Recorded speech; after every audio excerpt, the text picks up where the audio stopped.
Assalamualaikum warahmatullahi wabarakatuh. Salam, Om Swastiastu, Namo Buddhaya, salam kebajikan dan salam sejahtera bagi kita semua.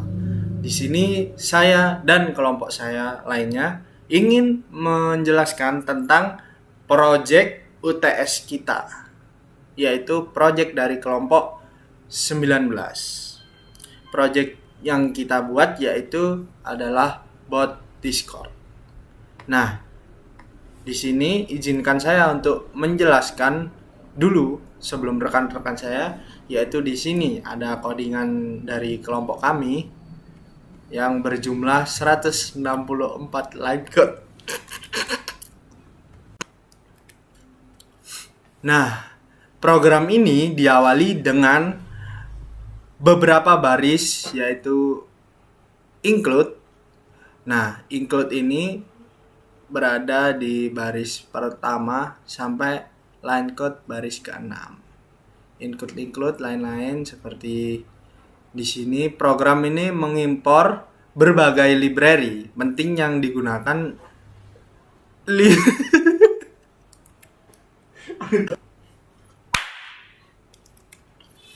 Nah, program ini diawali dengan beberapa baris include, yaitu baris pertama hingga baris ke-6. Di sini program mengimpor berbagai library penting yang digunakan, yaitu library IOStream yang berfungsi untuk menangani proses input dan output seperti penggunaan SYNOUT dan SYIN. String, include string. Ini digunakan untuk menyimpan data berbentuk teks seperti judul lagu dan lain-lain. Nah, kemudian ada thread yang berfungsi untuk menjalankan beberapa proses secara bersamaan atau paralel. Yang selanjutnya ada include chrono. Ini digunakan untuk mengatur waktu, misalnya memberikan jeda atau simulasi durasi pada lagu yang akan kita gunakan nanti. Nah, selanjutnya ada include mutex yang berfungsi untuk mengamankan data ketika ada lebih dari satu thread yang mengaksesnya secara bersamaan.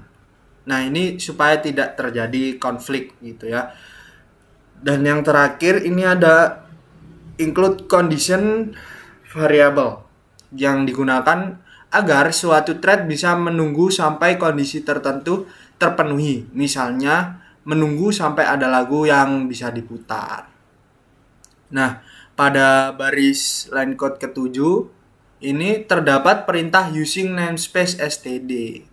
Perintah ini berguna untuk agar kita tidak perlu menulis awalan std di setiap kali ini codingannya.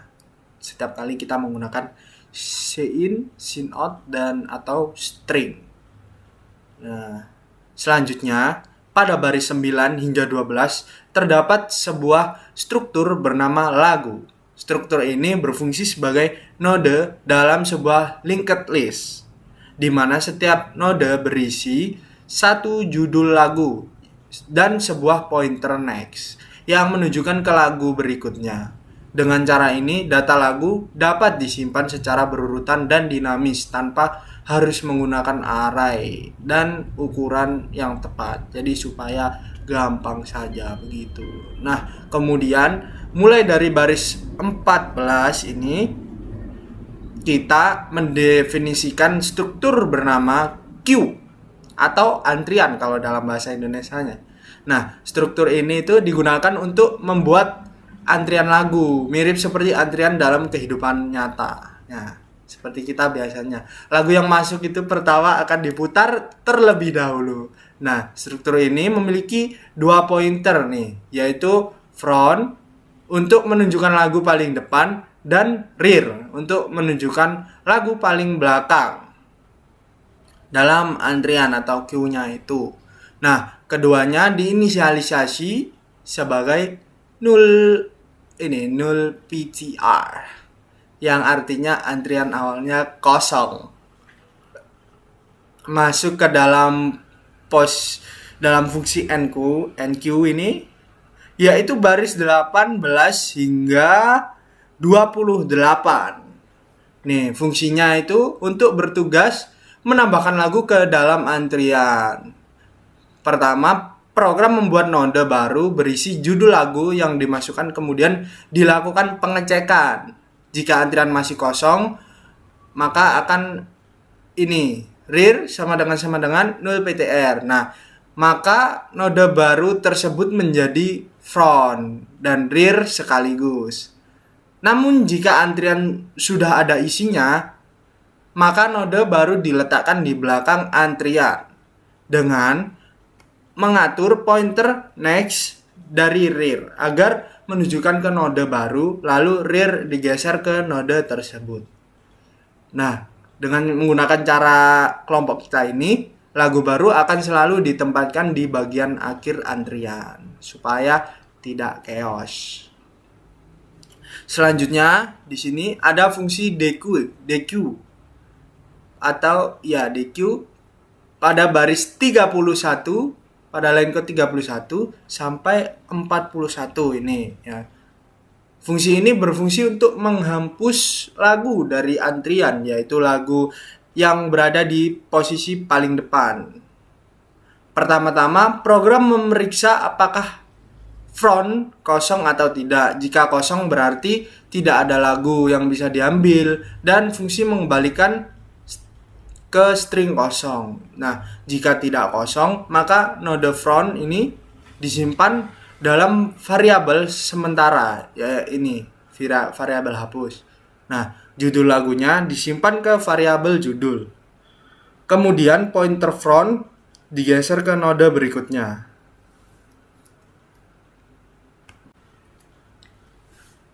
Nah, jika setelah itu front menjadi 0 PTR ini, berarti antrian sudah habis.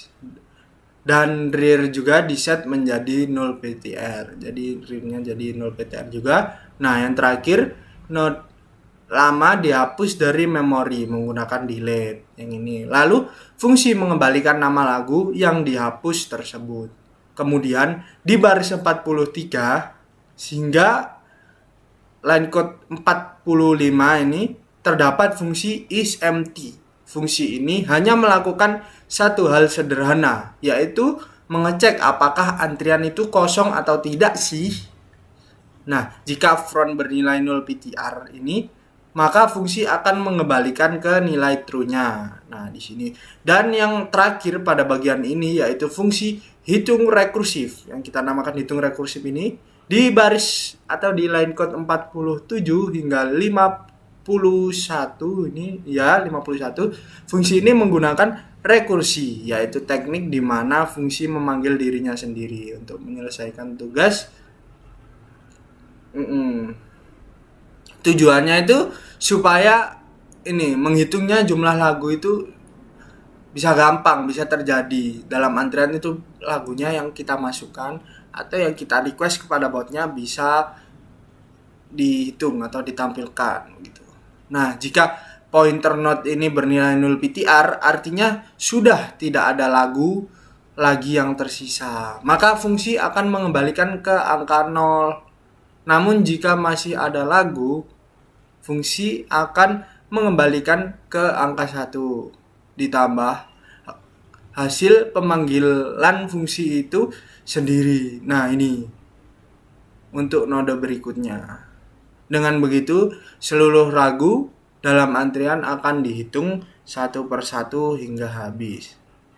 Nah, untuk fungsi selanjutnya seperti ada variabel global, mood tag khusus untuk count thread untuk memutar lagu secara otomatis akan dijelaskan oleh rekan saya yang selanjutnya.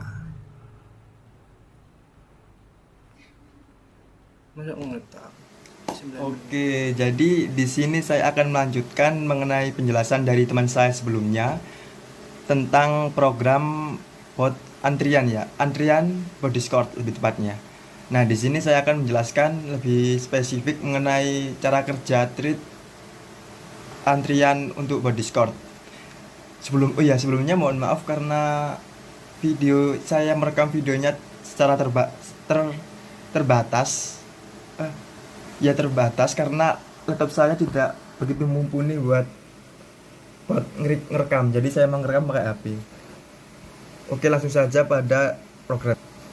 Nah, di sini pertama yaitu kita membuat variabel dulu yang terdiri diantaranya yaitu antrian playlist, bolehan sedang memutar false. Ini maksudnya itu untuk yang misal program yang sudah diputar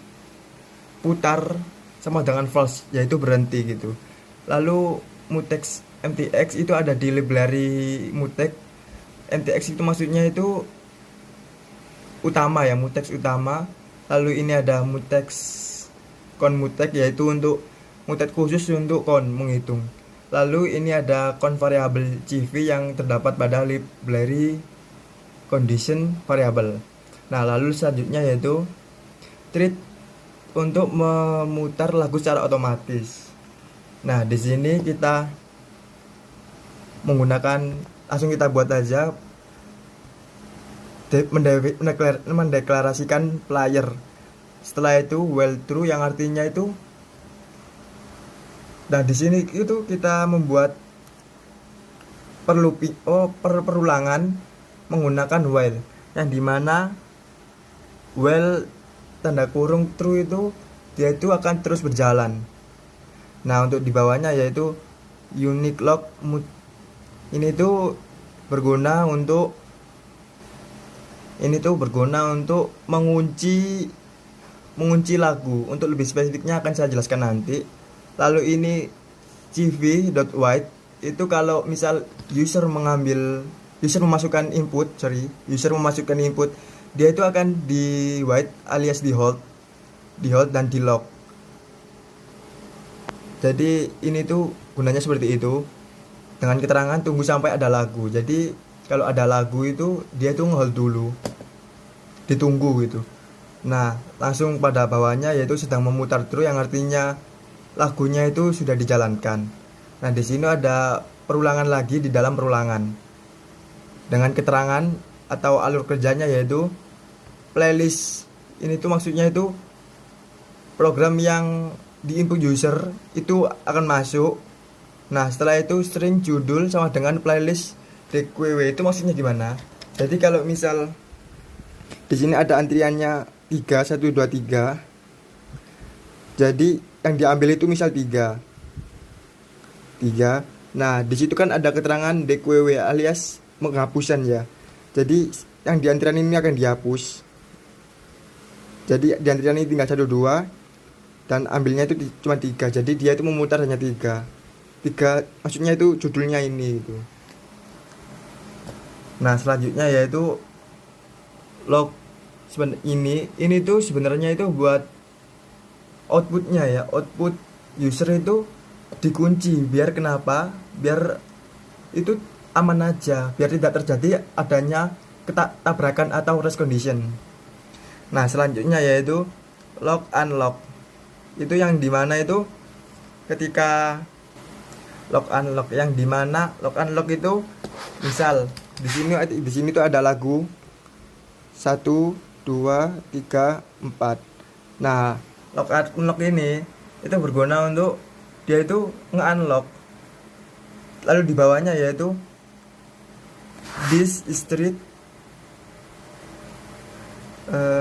ini dengan keterangan 10 detik. Jadi habis di unlock itu lagunya itu diputar selama 10 detik. Jadi setelah ini di unlock, misal ini tuh di unlock, dibuka. Nah, lagunya ini tuh diputar selama 10 detik. Dan di bawahnya yaitu log unlock lagi. Jadi kalau misal ini lagunya udah diputar, kemudian habis diputar selama 10 detik, itu lagunya itu di lock lagi. Dan kenapa sistemnya itu seperti itu? Jadi ketika musiknya itu diputar, itu tidak akan terjadi tabrakan atau dipanggil sebagai race condition. Jadi ya biar nggak tabrakan aja gitu. Nah, setelah itu ini tuh buat outputnya aja biar nggak tabrakan. logword dengan nama logout. Jadi biar nggak tabrakan itu waktu di output. Nah setelah itu sedang memutar, habis lagunya selesai itu sedang memutar false, artinya itu lagunya itu mati gitu. Jadi selama, jadi kan ini kan true sampai sampai sampai sini. Ini tuh artinya itu lagu itu akan terus ngeloop ngeloop terus sampai antriannya itu atau input usernya itu udah selesai. Nah kalau udah selesai maka programnya itu false, alias musiknya itu udah selesai, udah mati gitu. Oke, jadi begitu penjelasan saya mengenai sistem antrian bot Discord ya. Terima kasih. Oke, Assalamualaikum warahmatullahi wabarakatuh. Kali ini saya akan menjelaskan fungsi utama dari program kami yaitu yang buat Discord, yaitu di bagian main. Bagian ini tuh semua logika dari pengguna sama sistem ini. Baik, yang pertama ada thread pemutar player. Di sini itu untuk menjalankan fungsi dari player di latar belakang. Dengan begitu, program utama itu masih bisa menerima input dari pengguna, tetapi sementara thread player itu tetap memutarkan lagunya secara otomatis. Lalu untuk fungsi detect di sini digunakan itu agar thread itu bisa jalan mandiri tanpa harus menunggu program utamanya. Lalu selanjutnya untuk menyiapkan variabel menu kita menggunakan in pilihan untuk pilihan dari pengguna dan juga string judul untuk menampung judul yang ingin dimasukkan ke pengguna. Selanjutnya untuk menampilkan menu utama di sini ada while true, yaitu ada di sini nomor 1 itu tambah lagu antrian, 2 lihat antrian lagu, 3 hitung jumlah lagu, 4 keluar. Di sini menggunakan logguard mutex agar output itu di layar tetap rapi dan tidak bertabrakan dengan thread lain yang juga mencetak teks. Selanjutnya untuk input pengguna kita masukkan ke cin pilihan di sini. Lalu jika pengguna memilih pilihan satu, maka program akan meminta judul lagu. Lalu judul lagu itu dimasukkan ke yang tadi, string judul lagu, kemudian ditambahkan ke dalam antrian menggunakan fungsi enq. Setelah lagu berhasil dimasukkan, program menampilkan pesan bahwa lagu itu telah menambah di antriannya. Lalu akhirnya program memanggil yang CV TP Notify One, yaitu memberikan sinyal kepada thread player yang tadi di atas itu agar memutar lagu yang baru saja ditampilkan dan ditambahkan, jadi langsung diputar lagunya. Lalu untuk menu kedua yaitu untuk melihat antrian lagu, jika pengguna memilih angka 2 itu langsung, jadi itu nanti akan menampilkan daftar lagu yang ada di dalam antrian yang udah di-input pengguna. Nah, misalkan antriannya kosong, itu akan muncul pesan tidak ada lagu dalam antrian. Namun jika terdapat lagu, program akan menampilkan seluruh lagu yang tersimpan sesuai urutan dari pemutaran atau dari yang diinputkan sama pengguna. Selanjutnya dihitung jumlah lagu ini secara rekursif. Ini untuk menampilkan jumlah lagu dalam antrian. Program itu akan memanggil fungsi hitung rekursif yang di atas yang bekerja itu secara ya rekursif lah untuk menghitung jumlah note atau lagu yang ada di dalam queue, yang lagu yang di dalam queue yang sudah disimpan dalam queue. Selanjutnya untuk keluar dari program, pengguna akan menginputkan angka 4, lalu akan menampilkan pesan bot dimatikan, terima kasih. Setelah itu perulangan dari while true-nya tadi akan dihentikan menggunakan break. Berarti program itu selesai. Lalu jika pilihan tidak valid atau selain angka 1 sampai 4, program akan menampilkan pesan pilihan tidak valid. Secara keseluruhan bagian main ini itu berfungsi untuk mengatur interaksi dari pengguna ke bot musik yang kita buat. mulai dari menambah lagu, melihat daftar antrian tadi, terus menghitung jumlah lagu secara rekursif, sampai ke 10 pelanggan atau pengguna itu keluar dari program. Sementara itu, tab pemutar bekerja secara otomatis di latar belakang untuk memutar lagu satu persatu sesuai dengan urutan yang diinputkan oleh pengguna. Itu saja yang saya sampaikan dari in main program kami. Assalamualaikum warahmatullahi wabarakatuh.